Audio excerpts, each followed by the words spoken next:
Can Macs be hacked? Macs are generally secure from hackers, but Macs have been exploited. Here's how to tell if your Mac's been hacked and what to do. It's a long-held belief of Mac users that their computers are immune to the kind of malware and viruses that plague Windows PCs.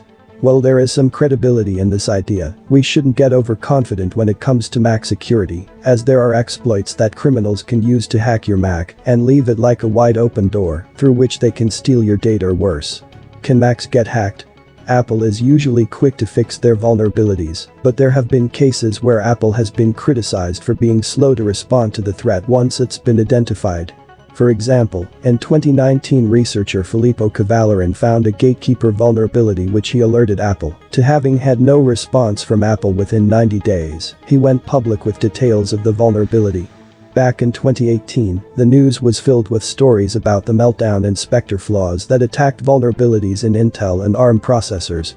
The Guardian reported that Apple confirmed all Mac systems and iOS devices are affected, but there are no known exploits impacting customers at this time. The risk was mitigated by updates to the operating system which closed off the areas that were exposed. Do Macs get hacked? Stay tuned for part 2. Thank you for watching. Do like, share and subscribe for more videos.